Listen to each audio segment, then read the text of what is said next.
Hello everyone, this is Jyoti. Welcome back to fantastic learning. So friends, कैसे हैं आप सभी? आशा करती हूँ कि सब मस्त होंगे, जबरदस्त होंगे। सो फ्रेंड्स, आज की इस वीडियो में हम कंटिन्यू रखेंगे अपनी सब्जेक्ट वर्ब एग्रीमेंट की क्लास थर्ड, राइट। जैसा कि 2 वीडियोस में अपलोड कर चुकी हूँ, आई होप आप सभी ने देखी होगी। अगर ना देखी हो तो सबसे पहले जाइए उन 2 लास्ट वीडियोस को देखिए, लिंक आपको डिस्क्रिप्शन बॉक्स में मिल जाएगा, राइट। तो सबसे पहले तो मैं ये बता दूं कि सब्जेक्ट वर्ब एग्रीमेंट इतना ज़्यादा इम्पोर्टेंट चैप्टर होता है इंग्लिश ग्रामर में, क्योंकि चाहे वो एनडीए का एग्ज़ाम हो, चाहे वो सीडीएस हो, चाहे वो एसएससी हो, चाहे वो बैंकिंग हो, राइट, चाहे वो टीचिंग हो, इनमें से जितने भी कॉम्पिटिटिव एग्जाम्स ये हैं, इनमें जहाँ जहाँ भी इंग्लिश पूछी जाती है, सबसे ज़्यादा क्वेश्चंस आपको सब्जेक्ट वर्ब के मिलेंगे, राइट। चाहे वो एरर्स के क्वेश्चन हो या फिर क्लोज टेस्ट में भी काफ़ी क्वेश्चंस आते हैं इसके सब्जेक्ट वर्ब के। मान लीजिए आपके 20 क्वेश्चंस आने हैं एरर के, तो आपको 3 से 4, मैक्सिमम 4 से 5 क्वेश्चन आपको सब्जेक्ट वर्ब के मिलेंगे।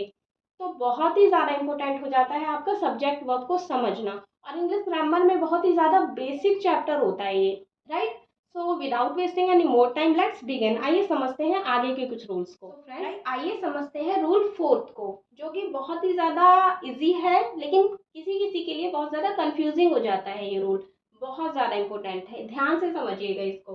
देखिए, रूल 4 हमारा क्या कहता है? If an article is placed just before the first subject.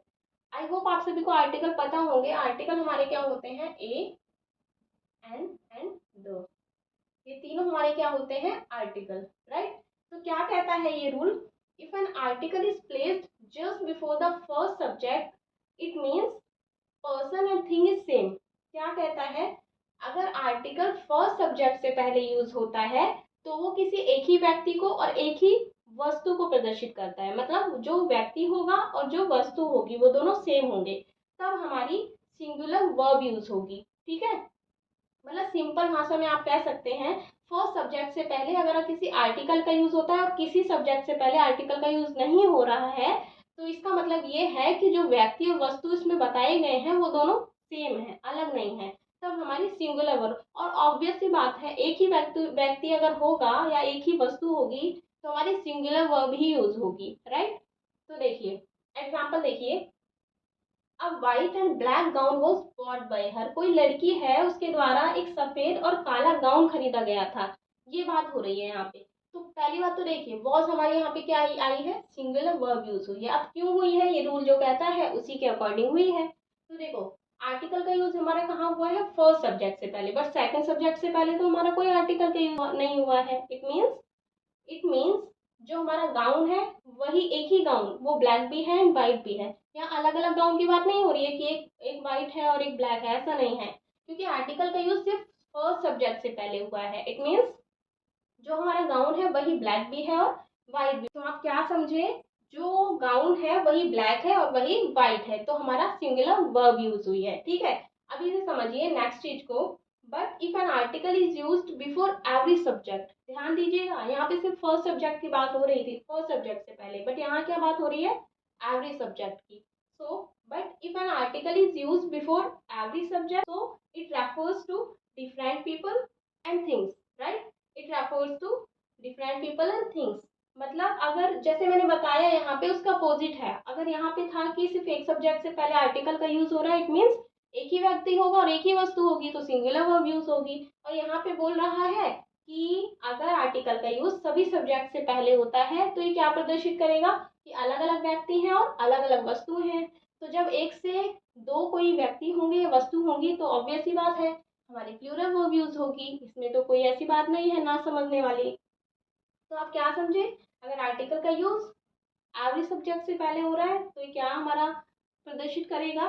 Different people and things, तो हमारी प्लूरल वर्ब यूज होगी। देखिए एग्जांपल के थ्रू आप इजी वे में समझेंगे। यहाँ पे बोला है the director and the producer have come, ये हैव है, राइट। तो यहाँ पे देखिए प्लूरल वर्ब यूज हुई है। क्यों हुई है? क्योंकि आर्टिकल का यूज फर्स्ट सब्जेक्ट से भी पहले हुआ है एंड प्रोड्यूसर से भी पहले हुआ है। इट मीन्स दो व्यक्ति की बात हो रही है, डायरेक्टर अलग है और प्रोड्यूसर हमारे अलग हैं, तो यहाँ पे हमने क्या यूज किया? Plural verb.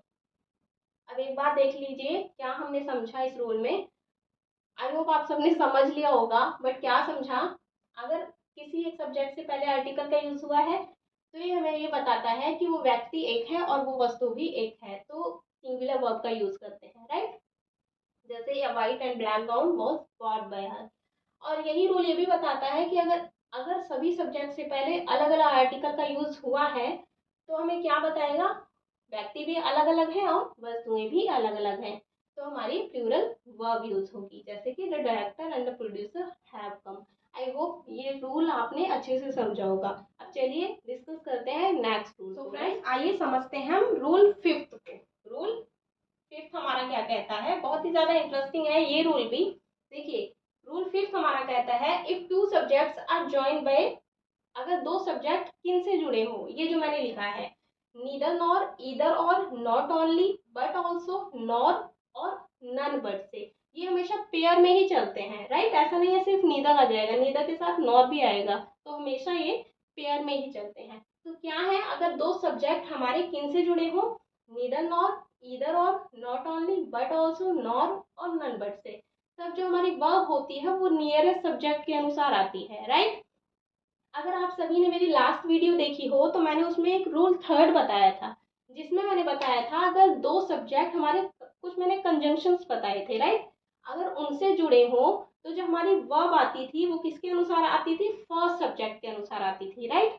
ये रूल उसका अपोजिट है, इसमें अगर दो सब्जेक्ट इनसे जुड़े हो तब जो हमारी वर्ब आती है वो नियरेस्ट सब्जेक्ट के अनुसार आती है। एग्जाम्पल फर्स्ट देखिए, neither Ram nor Shyam has come, right. यहाँ पे एरर्स काफी पूछते हैं, हमारे क्लोज टेस्ट हो गए या एरर्स के क्वेश्चन हो गए, तो ऐसे यहाँ पे बोल देंगे, यहाँ पे डैश कर देंगे एंड यहाँ पे हैज एंड हैव लगा देंगे।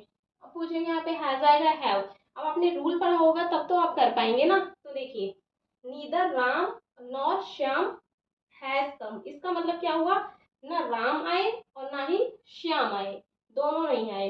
तो ये हमारा क्या कहता है, देखिए देखिए दो सब्जेक्ट हमारे किससे जुड़े हैं, नीदर नॉर से, तो जो हमारी वर्ब आएगी फर्स्ट ऑफ ऑल तो सिंगुलर वर्ब आएगी और किसके अनुसार आएगी, श्याम के अकॉर्डिंग, क्योंकि श्याम हमारा क्या है, सिंगुलर सब्जेक्ट है।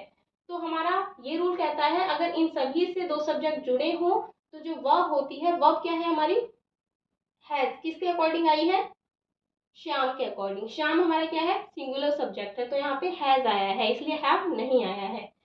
तो फ्रेंड्स नेक्स्ट एग्जांपल हमारा है ईदर राम और हिज फ्रेंड्स हैव कम। एक चीज और देखिएगा, नीदर का हम यूज करते हैं ना के सेंस में एंड ईदर का हम यूज करते हैं हाँ के सेंस में। इसको हम नीदर नॉर ईदर और इन सभी को हम समझेंगे नेक्स्ट वाले रूल में, राइट। तो अभी इस पे ध्यान दीजिएगा, ईदर राम और हिज फ्रेंड्स हैव कम, इसका मतलब क्या हुआ, या तो राम आया है या फिर उसके दोस्त आए हैं। तो देखिए दो सब्जेक्ट किससे जुड़ रहे हैं, ईदर और से, ठीक है। तो जो हमारी वर्ब किसके अनुसार आई है, नियरेस्ट सब्जेक्ट के अनुसार, राइट। नियरेस्ट सब्जेक्ट हमारा क्या है, प्लूरल, क्योंकि यहाँ पे फ्रेंड्स है, तो हमारी वर्ब क्या आई है, हैव, राइट, कम, ठीक है। तो देखिए नेक्स्ट एग्जांपल देखिए, हैज राम और श्याम कम, इसका मतलब क्या हुआ, राम आया है या श्याम आया है, ये पूछा जा रहा है। तो यहाँ पे देखिए राम हमारा क्या है, सिंगुलर सब्जेक्ट है और सिंगुलर वर्ब यूज हुई है, क्योंकि जो हमारी वर्ब होती है वो नियरेस्ट सब्जेक्ट के अनुसार आती है। तो नियरेस्ट सब्जेक्ट हमारा क्या है, राम, जो कि क्या है, सिंगुलर, तो हमारी वर्ब भी सिंगुलर यूज हुई है। तो ये रूल एक बार और समझिए, इसे देखिए, इसे गा के देखिए, बहुत अच्छा लगता है। नीदर नॉर ईदर और, not only but also, nor और नन बट, राइट। ऐसे आप याद कर सकते हैं, नीदर नॉर ईदर और, not only but also, nor और नन बट। तो देखिए इन सभी से अगर दो सब्जेक्ट जुड़ते हैं तो वर्ब हमारी नियरेस्ट सब्जेक्ट के अनुसार आती है, जैसा कि आपने एग्जाम्पल में समझा। तो फ्रेंड्स आई होप आपको ये रूल फिफ्थ भी समझ आया होगा। अब आइए समझते हैं नेक्स्ट रूल को, जो कि बहुत बहुत बहुत ज्यादा इंपॉर्टेंट है। आइए समझते हैं अब रूल सिक्स को। रूल सिक्स को, इसमें अक्सर बच्चे बहुत कंफ्यूजन में रहते हैं और बहुत कम बच्चों को ये चीज समझ आती है। सबसे पहले तो आप इसे समझिए, देखिए ईदर ऑफ, इसका मतलब क्या होता है, चॉइस बिटवीन टू, मीन्स दो में से एक, कोई दो लड़की है उसमें से कोई एक का हम यूज करते हैं ईदर ऑफ के लिए। नीदर ऑफ का यूज हम किस लिए करते हैं, none out of two things और पर्सन, मतलब दो में से एक भी नहीं, ठीक है। कोई दो लड़कियां हैं, उन दोनों में से आपको एक भी नहीं पसंद, तो आप किसका यूज करेंगे, नीदर ऑफ का। मैंने हिंदी में इसलिए लिखा है क्योंकि आपको अच्छे से क्लियरली समझ आएगा, इंग्लिश में आप कंफ्यूज हो जाएंगे। तो देखिए अभी आपने क्या समझा, ईदर ऑफ का हम यूज किस लिए करते हैं, चॉइस बिटवीन टू के लिए, मीन्स दो में से एक चूज करने के लिए। एंड नीदर ऑफ का हम यूज कहाँ करते हैं, दो में से एक भी नहीं के लिए। अब देखिए आइए एनी वन पे, राइट। एनी वन मीन्स क्या होता है, बिटवीन मैनी पर्सन और थिंग्स के लिए हम एनी या फिर वन का यूज करते हैं, मीन्स सभी में से एक, मतलब एक लड़कियों का पूरा झुंड है उसमें से कोई एक, राइट, उसके लिए हम करते हैं एनी एंड वन का यूज। और यहाँ पे है नन ऑफ, नन का हम यूज कहाँ करते हैं, none out of more than two things और पर्सन, इसका मतलब सभी में से एक भी नहीं। अब देखिए इजी वे में मैं आपको समझाती हूँ। ईदर ऑफ मीन्स हो गया दो में से कोई एक, नीदर ऑफ मीन्स हो गया दो में से कोई भी नहीं। एनी एंड वन का हम यूज करते हैं सभी में से एक के लिए, मतलब पूरा ग्रुप लड़कियों का पूरा झुंड है, उसमें से आपको एक लड़की पसंद है तो उसके लिए हम एनी या वन का यूज करेंगे। इसका अपोजिट हो जाता है नन ऑफ, मतलब एक लड़कियों का पूरा ग्रुप है उसमें से मुझे कोई भी नहीं पसंद। तो सबसे पहले आपको ये चीज क्लियर करनी होगी, ठीक है। इसके बाद मैं इसके एग्जांपल्स आपको बताने वाली हूँ जहाँ से एरर आते हैं, राइट, यहाँ से काफी क्वेश्चंस आते हैं। तो इसको पहले एक बार आप लर्न कीजिए और अगर आप नोट बना रहे हो तो नोट्स में इसे नोट डाउन कर लीजिएगा। तो आइए एग्जाम्पल समझते हैं। आइए सबसे पहले हम समझते हैं ईदर ऑफ के एग्जाम्पल्स को और कहाँ से एग्जामिनर क्वेश्चंस देते हैं और क्या क्या एरर देते हैं। तो देखिए अभी हमने क्या पढ़ा, ईदर ऑफ मीन्स क्या पढ़ा बताइए आप सभी, दो में से एक, दो में से कोई एक, दो लोग हैं उनमें से कोई एक, मीन्स क्या होता है ईदर ऑफ का, ठीक है। तो देखिए दो एग्जांपल लिखे हैं आपके सामने, रीड करिए। Either of these three friends is naughty, either of these three friends is naughty, यहाँ पे कोई एरर है या नहीं है ये बताइए। And second example is either of these two pens is red, right. तो देखिए ये वाला फर्स्ट एग्जांपल हमारा इनकरेक्ट है, क्यों है, क्योंकि अरे भाई अभी तो हमने पढ़ा कि ईदर ऑफ का यूज हम करते हैं सिर्फ दो लोगों के लिए, फर्स्ट ऑफ ऑल दो लोगों के लिए और दो में से भी किसी एक के लिए। तो यहाँ पे थ्री फ्रेंड्स कैसे हो जाएंगे, राइट, तो ये हमारा इनकरेक्ट हो जाएगा। Second example is either of these two pens is red, yes it's right, ये हमारा क्या है, करेक्ट है। क्यों, क्योंकि यहाँ पे टू पेन्स की बात हो रही है और यहाँ पे यूज क्या हुआ है ईदर ऑफ का। तो आपने क्या समझा, ईदर ऑफ मीन्स होता है दो में से कोई एक, बट यहाँ थ्री फ्रेंड्स की बात हो रही थी और यहाँ पे ईदर ऑफ था, तो ये इनकरेक्ट हो जाएगा। तो ऐसे एरर्स आते हैं आपके क्वेश्चन में, राइट। सेकंड एग्जांपल था either of these two pens is right, तो ये हमारा करेक्ट है क्योंकि यहाँ पे टू पेन्स की बात हो रही है, मतलब दो में से एक पेन की बात हो रही है, ठीक है। तो जो कि हमारा लाल है। तो आई होप आपने ये रूल समझा होगा। रूल क्या, ईदर ऑफ का एग्जाम्पल थे जहाँ से क्वेश्चंस ऐसे पूछते हैं, राइट। आइए अब समझते हैं नीदर ऑफ को और उसके एग्जाम्पल्स को। तो अभी हमने क्या समझा, नीदर ऑफ मीन्स क्या होता है, दो में से एक भी नहीं, दो लड़कियां हैं आपको उसमें से कोई भी नहीं पसंद, तो वहां पे हम नीदर ऑफ का यूज करेंगे, राइट। एग्जाम्पल देखिए, neither of the two roads leads to the station, इसका मतलब क्या हुआ, दो में से एक भी सड़क हमारी स्टेशन की ओर नहीं जाती है। तो हमने सेंटेंस में देखिए मीनिंग इसकी ये आ रही है, दोनों में से कोई भी सड़क हमारी स्टेशन की ओर नहीं जाती है। तो नीदर ऑफ मीन्स दो में से एक भी नहीं। सेकंड एग्जांपल देखिए, neither of the to girls is active, मतलब दोनों में से एक भी गर्ल हमारी एक्टिव नहीं है, लेजी है, राइट। तो आपने क्या समझा, नीदर ऑफ का हम यूज कहाँ करेंगे, दो में से एक भी नहीं के लिए। अब देखिए एग्जामिनर हमें एरर फाइंड आउट करने के लिए दे देगा और यहाँ टू की जगह थ्री लिख देगा।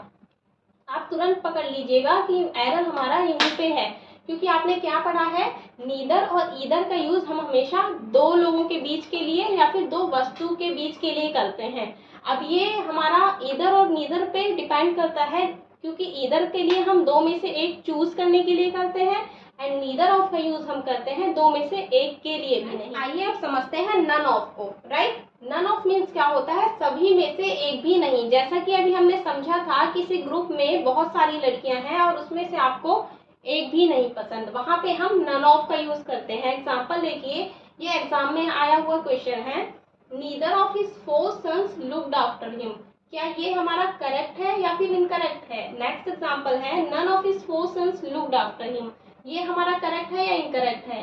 आप यहाँ पे एरर फाइंड आउट करिए। फर्स्ट में अभी आपने पढ़ा था नीदर ऑफ मीन्स दो में से एक भी नहीं, बट यहाँ पे तो फोर सन्स की बात हो रही है, तो आप यहीं पे स्पॉट कर जाएंगे एरर को, राइट। ये हमारा क्या है, इनकरेक्ट है, ये सेंटेंस हमारा इनकरेक्ट है, क्योंकि फोर सेंस के लिए तो नीदर ऑफ का यूज हम कर ही नहीं सकते हैं, क्या यूज करेंगे, नन ऑफ का, राइट।